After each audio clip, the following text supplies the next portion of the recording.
Ladies and gentlemen, welcome to Phnom Penh, the capital and largest city of Cambodia.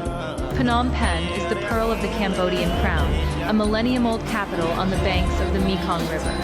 As the political, economic, and cultural center of Cambodia, Phnom Penh is a city full of tension, with the solemnity of the royal palace and the tranquility of the temples, as well as the bustle of the market and the scars of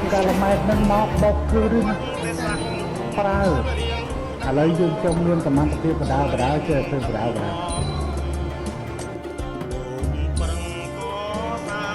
ប្រធាននាយកបដីនិងនាយករដ្ឋមន្ត្រីនៃប្រទេសអស់លោកនេះយើងងាយស្រួលណាស់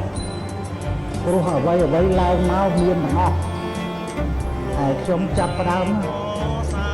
មពីជីក្រុងព្រំពេញមានមនុស្ស70នាក់មានមនុស្ស70នាក់នៅទីក្រុងភ្នំពេញដល់ឆ្នាំ2004ហើយណាអាគារដែលខ្ពស់ជាងគេមានតែ7ជាន់នេះ7ជាន់ហ្នឹងមានតែមួយទៀតឥឡូវក្រំតាមទីពេទ្យយើងខ្ញុំក៏មានតែ2ជាន់ដែរអាហ្នឹងមិនមែនដួលទេក៏ប៉ុន្តែគ្រាន់តែចង់បង្ហាញអស់លោកអ្នកឲ្យបានដឹងនាយករដ្ឋមន្ត្រីប្រធាននាយកបដីរបស់អស់លោកអ្នកស្រួលណាស់ស្រួលជាងខ្ញុំឆ្ងាយពេកហើយបើសារឡើងមកមានស្រាប់គាត់មកដាក់ចេញគោលនយោបាយទៅអនុវត្តទៅហើយពួកខ្ញុំនេះ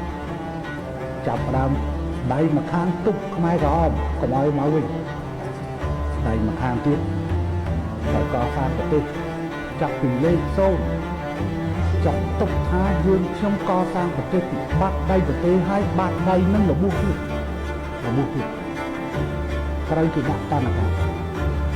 ប៉ុន្តែយើងខ្ញុំតោងធ្វើម៉េចឲ្យរស់